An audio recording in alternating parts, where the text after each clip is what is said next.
सभी मीडिया के बंधु भक्त। देखिए, बीजेपी का संकल्प पत्र जारी हो चुका है और देखिए इस संकल्प पत्र की जो प्रमुख बातें हैं वो ये कि नंबर 1 पर गोगोदी योजना, महिलाओं को हर महीने 2100 रुपए देने का वादा इस संकल्प पत्र में किया गया। इसके साथ साथ यूसीसी झारखंड के आदिवासियों पर लागू नहीं होगा। जो गृह मंत्री अमित शाह की बड़ी बातें रही, पेपर लीक करने वालों को उल्टा लटकाएंगे, तो बड़ी नसीहत दी है अमित शाह ने। जमीन हड़पने वालों पर कड़ा एक्शन हम लेंगे, जमीन बचाने के लिए कानून लाएंगे, तो कई बड़े कानून की बात कही है। आदिवासियों की लूटी जमीन को वापस दिलाएंगे, गृह मंत्री अमित शाह ने इस बात का जिक्र किया और साथ ही साथ आदिवासियों के पक्ष में भी उन्होंने कई बातें कही। हेमंत सरकार पर हमलावर नजर आए। हेमंत सरकार ने युवाओं के साथ छल किया, बेरोजगारी भत्ता हेमंत सरकार की तरफ से नहीं दिया गया। साथ ही उन्होंने यह भी कहा कि झारखंड में सबसे ज्यादा भ्रष्टाचार हमने देखा, एक के बाद यहां पेपर लीक की घटनाएं हुई, पेपर लीक हुए और मंत्री के घर से 20 करोड़ से ज्यादा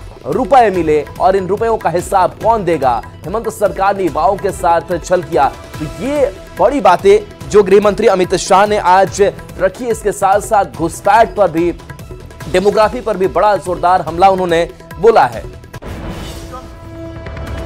बॉर्डर जो बांग्लादेश और भारत की है, जहाँ कई नदी नाले हैं, कई पहाड़ है, कहीं वन है, हर जगह सुरक्षा संभव नहीं है।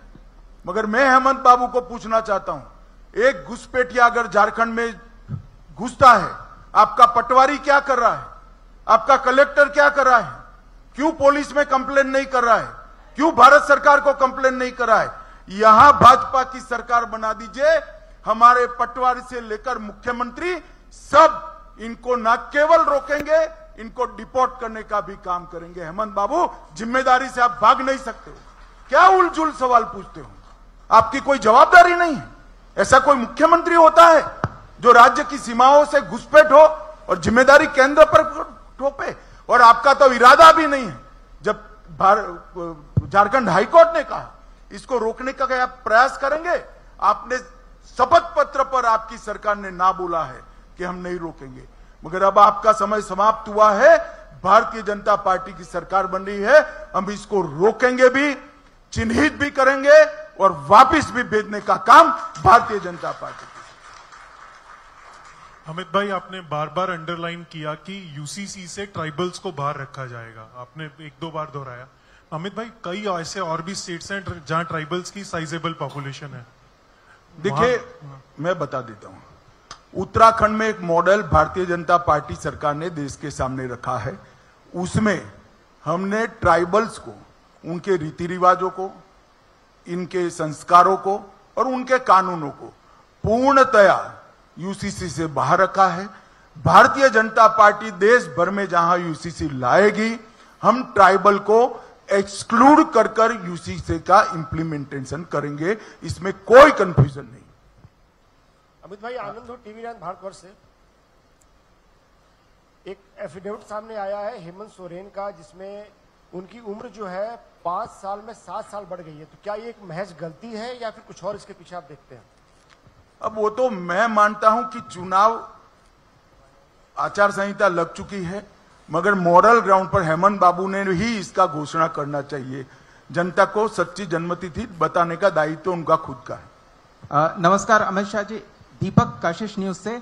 विस्थापितों को लगता है सरकार भी भुला देती है और कंपनियां भी उनके लिए कुछ नहीं करती हैं। विस्थापित यूं ही आंदोलन करते रहते हैं, उनके लिए कुछ है? क्या कह रहे हैं?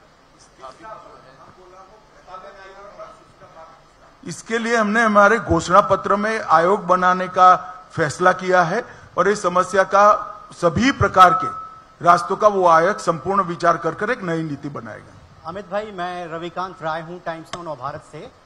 आपने कहा कि आपने जो संकल्प पत्र जारी किया है वो पत्थर की लकीर है, लेकिन इंडिया अलायंस की तरफ से भी संकल्प पत्र जारी होगा। मल्लिकार्जुन खड़गे ने अपने राज्यों में कहा है कि वही वादे करें जो पूरा कर पाए। उनको लगता है कि बहुत ज्यादा बढ़ा चढ़ाकर बातें की गई जो कई राज्यों में पूरा नहीं कर पाए वो लोग। मैं यही बता रहा हूं, भारतीय जनता पार्टी मध्य प्रदेश, छत्तीसगढ़, राजस्थान कई जगह काम कर रही है। अभी अभी सरकारें चुनकर आई है 1.5-2 साल में। हमने हमारे हर वादे को एड्रेस किया है और कांग्रेस पार्टी हिमाचल, कर्नाटक और तेलंगाना तीनों जगह पे दिए हुए वादों को पूरा करने में फेल गई है। और खड़गे साहब को भी मैं बधाई देता हूं। कम से कम जनता के सामने उन्होंने स्वीकार किया है कि हम हमारे वादे पूरा करने में फेल गए हैं। झारखंड की जनता खड़गे साहब की स्वीकृति का संज्ञान ले और इनके वादों का मूल्यांकन करे, ऐसा मेरा झारखंड की जनता को अपील है। अमित भाई, एक सवाल। अमित पांडे, न्यूज 18 इंडिया से हूं। अभी जयराम रमेश जी ने कहा है कि झारखंड में सरकारी योजनाएं, केंद्र सरकार की योजनाएं पहुंची नहीं, और कम से कम पिछले कुछ सालों का आंकड़ा देते हुए। और देखिए इस पूरी खबर पर अविनाश और ओम प्रकाश हमारे साथ जुड़े हुए हैं। सबसे पहले ओम प्रकाश, आपके पास आते हैं। इस संकल्प पत्र को जारी किया गया, लेकिन इसके साथ साथ जिस तरीके से हमलावर घुसपैठ पर नजर आए गृह मंत्री अमित शाह, चाहे भ्रष्टाचार का मसला उठाया, डेमोग्राफी को लेकर के सवाल उठाया, कहा कि घुसपैठियों को चुन चुन कर हम भगाएंगे। किस तरीके से आज के इस बयान को देखा जाए?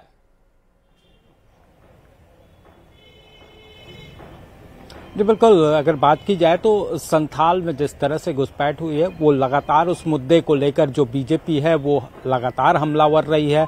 वहीं पर हाईकोर्ट ने भी इसे लेकर संज्ञान लिया है। तो मामला जो है वो पूरे देश में सुर्खियां बटोर रहा है। खासतौर से अगर बात की जाए तो कई बच्चियों के साथ जो है वहां पर हत्या जैसी वारदात को, जघन्य अपराध को अंजाम दिया गया, तमाम बातें रही हैं। तो उन बातों का जिक्र जो है वो आज इस संकल्प पत्र में नजर आया है। वहीं इसके साथ ही अगर बात की जाए तो भ्रष्टाचार सहित तमाम मुद्दे भी शामिल हैं इस संकल्प पत्र में। हम लोगों से भी इस बारे में जानने की कोशिश करेंगे। खासतौर से अगर बात करें तो हम चाईबासा में इस वक्त हैं और यहाँ पर कुछ आम लोग भी हैं, तो कुछ अन्य लोग भी मौजूद हैं, बीजेपी के भी लोग मौजूद हैं। आम लोगों से भी हम जानने की कोशिश करते हैं। आज अमित शाह ने जिस तरह से भाषण दिया है, जिस तरह से संकल्प पत्र जारी किया है, महिलाओं के लिए भी काफी कुछ है। जो सिलेंडर है उसकी भी बात है, 500 रुपए में देने की बात है। किस रूप में देखती हैं आप लोगों को? बहुत अच्छी बात है। महिलाओं के लिए तो सबसे पहला चूल्हा चौका ही और किचन ही आता है, सबसे बड़ा वही रहता है। तो अगर 500 में मिलेगा तो चलिए बिल्कुल ओम प्रकाश आपके पास आएंगे। अविनाश के पास आते हैं। अविनाश, झारखंड में यूसीसी लागू करेंगे, लेकिन इससे आदिवासियों को एक्सक्लूड करके रखेंगे, अलग करके रखेंगे। आदिवासियों को लेकर भी कार्ड खेला गया है। और किस तरीके से आज के संकल्प पत्र को आज मंच से जो भी कुछ कहा शाह ने, उसको किस तरीके से देखा जाए? क्या सियासत बदलेगी इस विधानसभा चुनाव में? देखिए, चुनाव के दौरान किसी भी राजनीतिक दल का जो घोषणा पत्र होता है वो बहुत महत्वपूर्ण होता है। उसी घोषणा पत्र के सहारे वो चुनावी मैदान में जाती है और कई वायदे भी करती है। यहाँ जो आपने इशारा किया है कि यहाँ झारखंड में यूसीसी जब लागू होगा तो उसमें अमित शाह ने साफ कर दिया है कि आदिवासियों को उससे अलग रखा जाएगा। आपको पता है देश में कई जगहों पर जब इसके लागू करने को लेकर जब चर्चा शुरू हुई थी, उस वक्त से ही कई तरह के सवाल भी उठ रहे थे। इसके साथ साथ बांग्लादेशी घुसपैठ को लेकर भी उन्होंने कहा है कि एक एक को चुनकर बाहर करेंगे, क्योंकि जो रिपोर्ट यहां से जानी चाहिए झारखंड सरकार की तरफ से केंद्र को कि किस इलाके में इस तरह की घुसपैठ हुई है, वो कभी यहां से कोई एक रिपोर्ट नहीं भेजी गई। पेंशन को लेकर जो राशि की बात की गई है, 2500 रुपए तक की बात कही गई है कि पेंशन की जो राशि है, वृद्धा और जो पेंशन है, उसे बढ़ाया जाएगा। इसके साथ साथ 2 गैस सिलेंडर देने की बात हुई है दीपावली के समय और रक्षाबंधन के समय। तो कई ऐसे वायदे हुए हैं। कुछ लोग यहाँ पर बैठे हैं, उनसे भी एक बार चाहेंगे कि उनसे जानना कि क्या सोचते हैं और ऐसे घोषणा पत्र से कितना प्रभाव पड़ता है। चाचा जी, ये अभी बीजेपी का घोषणा पत्र जारी हुआ है, अमित शाह ने किया है रांची में। कह रहे हैं कि यहाँ यूसीसी जब हम लागू करेंगे उससे आदिवासियों को बाहर रखा जाएगा, पेंशन की राशि बढ़ाने की बात कर रहे हैं, रक्षाबंधन पे और दीपावली पे कह रहे हैं कि 1-1 सिलेंडर फ्री देंगे। ये जो संकल्प पत्र होता है किसी भी राजनीति, कितना प्रभाव डालता है चुनाव में?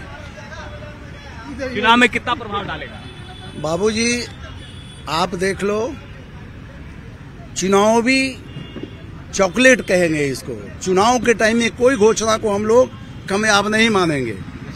हाँ, आप इसी चीज को अगर आप सब एक्ट बताते हो, बांग्लादेशी आया है, ही आया है, रघुवर आज आया है, आज उनके घर भी बन गए, उनके बाल बच्चे भी बढ़ गए। आप कह रहे हैं पहले से सब आए? हाँ, सब रघुवर दास जी के टाइम था। क्या चाचा जी, ये घोषणा पत्र में कहा जा रहा है कि गैस सिलेंडर 2 फ्री मिल जाएगा, जो राशि है पेंशन की वो बढ़ा देंगे, आपको अच्छा लग रहा है? ठीक है। देखिए, गैस सिलेंडर जो बोल रहे हैं, गैस सिलेंडर फ्री दिया, जो भी फ्री दिया नहीं दिया नहीं बोल रहे देंगे नहीं बाद में पहले जो महिला लोग को दिया महिला लोग को ये दिया उसको फिर सिलेंडर भराया क्या? इतना सिलेंडर का दाम हो गया कि सिलेंडर भराया फिर नहीं। जो सिलेंडर दिया सिलेंडर का सिलेंडर नीचे रखा हुआ है, आज तक चूल्हा ही नहीं चलता है, फिर लकड़ी का चाल के लकड़ी ही चल रहा है। अभी राजनीति में बांग्लादेशी घुसपैठ का मुद्दा बहुत चर्चा में और अमित शाह कह रहे हैं, गृह मंत्री कह रहे हैं कि बीजेपी की सरकार बनाइए, सबको बाहर करेंगे एक एक को चुनकर। एक अच्छा बात है, कोई तो आदमी स्टेप ले रहा है। आंख मूंद के ये बात नहीं करना चाहिए जो पहले से हो रहा। पहले कहाँ थे? अरे कब तब सोए हुए थे, अभी तो जगह, अभी तो करना चाहिए, खाद खजड़े बाहर करना चाहिए। वो किसका अनाज खा रहा है? नहीं, इलेक्शन के समय ही तो लोग सुनता भी है, इससे पहले कोई अपने काम में डूबा रहता है, कोई सुनता भी नहीं है, सब अपना रोजी रोटी व्यस्त रहता है। आज इलेक्शन के समय में उस मोड में आ जाता है, सुनने सुनाने का माहौल बनता है, इसलिए तो नहीं बोलता है। बिल्कुल अविनाश आपके पास लौटेंगे और देखिए अमित शाह कोई तो आदमी उठे बोले, उनको सुन लेते हैं। घर में पड़ोसी अगर आ गया, कोई दुश्मन आ गया, एनआरसी जो है वो भी संथाल में लाने की बात हो रही है। सर क्या ऐसा कुछ बातें हैं सर कि एनआरसी जो है वो संथाल में या झारखंड में लागू होंगे? क्या कहा? नहीं, ये हेमंत जी एनआरसी छोड़ दो। झारखंड हाईकोर्ट ने ऑर्डर किया है कि जो घुसपैठी है उनका सर्वे किया जाए, तो हम तो झारखंड हाईकोर्ट का सम्मान करते हैं और इसका इम्प्लीमेंटेशन पूरा करेंगे। सर मेरा नाम गौरी हुआ। आपके विरोधी कहते हैं कि बीजेपी में पूर्व मुख्यमंत्रियों का जमावड़ा है और ऐसे में दूसरे फेज का मैनिफेस्टो आप लोग जारी कर दिए, लेकिन अब तक मुख्यमंत्री का चेहरा कौन होगा ये तय नहीं हो वो शपथ के अगले दिन आपको मालूम पड़ जाएगा और सबके अनुभव का उपयोग किया जाएगा। सत्यजीत जी अंतिम है। सत्यजीत जी।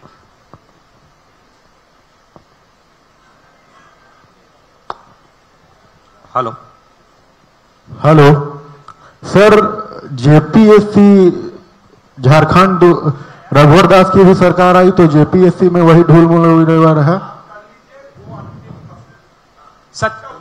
मैं सत्यजीत आज तक से एक सवाल ये है कि जो वुमेन एम्पावरमेंट आपने कहा कि 1 रुपए में होगा, तो does it have to do anything with the registration of property under ₹50 lakh?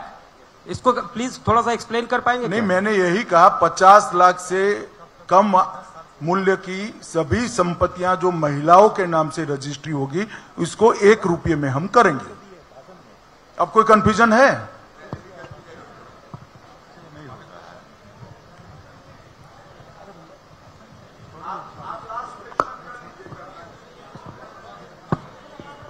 चलो सवाल।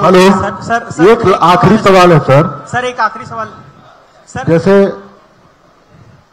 जेपीएससी और जेएसएससी के जो स्टूडेंट हैं काफी दिनों से आस लगाए बैठे हुए हैं कि हेमंत सोरेन की सरकार आएगी, रघुवर दास की सरकार आएगी, अब बाबूलाल मरांडी की सरकार आएगी, तो कब तक उन तक नौकरी मिलेगी? ये रोजगार का झारखंड का सबसे बड़ा मुद्दा है पलायन, और हमारा भी जो कि युवा का। नहीं, मैंने रोजगारी के लिए कहा ही है और बाकी के जो हंगामी नौकरी वाले लोग हैं इस पर भी सरकार बनने के बाद हम उचित निर्णय बहुत जल्द करेंगे। धन्यवाद।